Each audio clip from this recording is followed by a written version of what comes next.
Agradeço a Deus mais uma pedaço de oportunidade. Nossa presidente Marilene, em nome dela, cumprimento a todos os meus colegas vereadores. Em nome do meu presidente, Abílio Valério, cumprimento a plateia. Fico contente hoje de ver minha amiga Rosália, filha do meu amigo Geraldo Mock, meu grande amigo Geraldo, um homem de muita inteligência, um homem da cultura. Meu amigo da topografia Bandeirante, Cláudio. Obrigado, Cláudio, por estar aqui. Esta semana, domingo, nós estivemos na Civolândia, lá no mutirão, no Raio de Sol, fazendo um mutirão para pintar aquele prédio. Ali vai ser um local de cursos.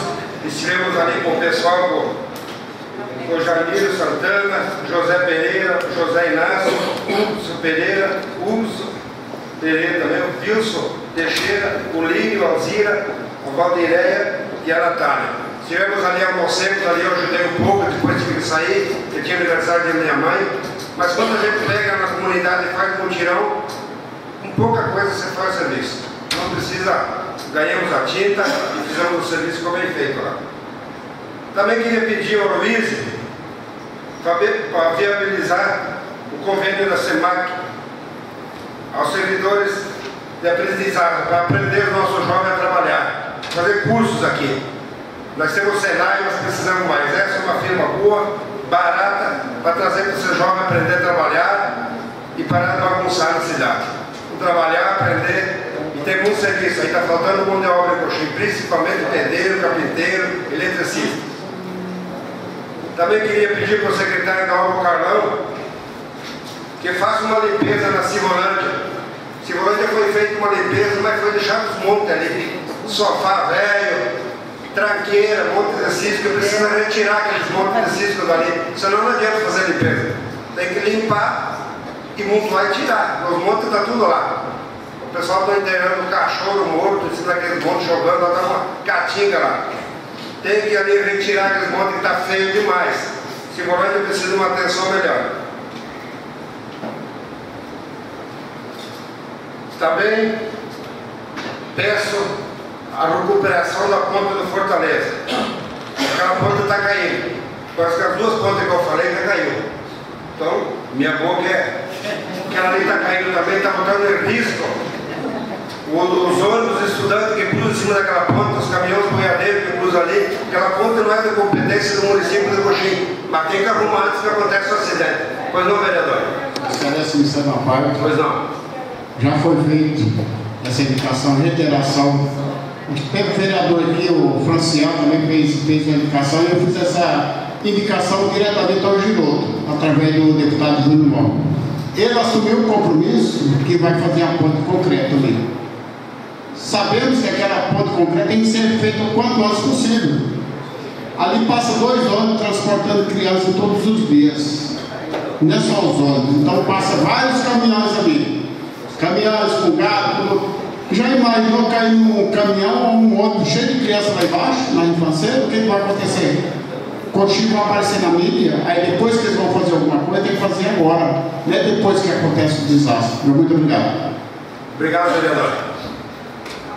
Pois não, Franciel. Parabenizar o vereador Vilmar Venduso, sempre bastante atuante nas questões do campo. Só vou fazer um registro aqui.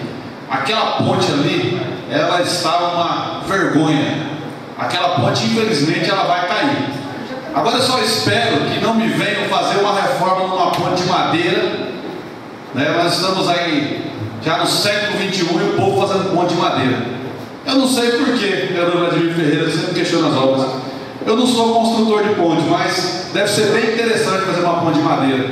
Por isso, continuo-se as pontes de madeira. Né? Obrigado, vereador Franciel. Tem que arrumar logo a ponte, depois que cair acontecer um acidente com as crianças, ali cruzam 2 ônibus lotados de crianças. Então tem que tomar providência, que depois não adianta chorar. Avisado for. Ali é de Rio Verde, a competência, uma coxinha tem que dar uma mãozinha. E os impostos é tudo uma coxinha ali. Também mandei uma indicação para o deputado Júnior Mó. Auxílio junto à Fundação de Turismo do Mato Grosso do Sul, a sinalização de turismo no Coxim.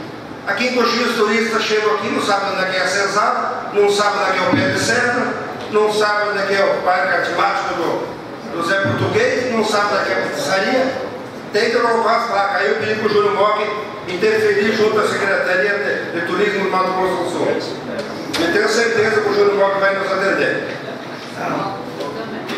Aproveitando esse momento, hoje eu estava em casa assistindo o lançamento do Plano Safra, da Dilma.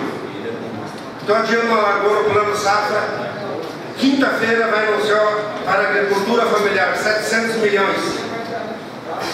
E também para o Plano Safra do Pecuarista, 130 bilhões para o agricultor.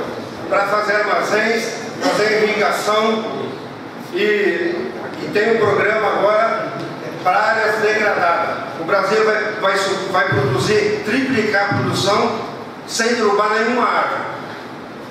Só recuperando áreas degradadas que estão aí jogadas, curvando, calcareando, e vai ter um incentivo para quem trabalhar nessas áreas degradadas. Pois não, vereador? Quero parabenizar pelo senhor estar atento aí a todas essas questões que envolvem o homem do campo e dizer, vereador, para que o governo federal faça a gestão no sentido de que esses milhões e esses bilhões chegam até o pequeno produtor, porque o que se vê é uma dificuldade grande para o pequeno produtor alcançar 1.000 desses milhões diante do Banco do Brasil e das instituições que fomentam esse crédito. Pois não. Não, o pequeno produtor não tem dificuldade. Se ele tiver o nome dele limpo, ele entra com um projeto essa semana que vem está com o dinheiro no bolso. O projeto é rápido, sem burocracia, para o pequeno produtor, para investimento é 2% ao ano, para o costeio é 1% ao ano. Para o grande produtor, 5% para investimento 3,5%. Tendo o nome limpo, sem problema. O projeto é aprovado e libera o dinheiro. Também a Embrapa agora está fundindo com as extensões rurais dos estados, com a Embraer, a Agraer. Todas essas extensões rurais dos estados estão fundidas para levar conhecimento para chegar até nós. A Embrapa é a extensão de pesquisa, mas as pesquisas só ficavam por lá. Agora está estendendo até os estados para vir com o pequeno produtor a tecnologia. Por exemplo, a irrigação. Hoje, para quem pegar dinheiro para irrigação, para quem irrigar de noite, o custo é zero de energia. Não precisa pagar energia. O pequeno produtor custo zero para poder irrigar de noite. Então nós temos muita vantagem aí, apoiando e fixando o homem no plano. Muito obrigado.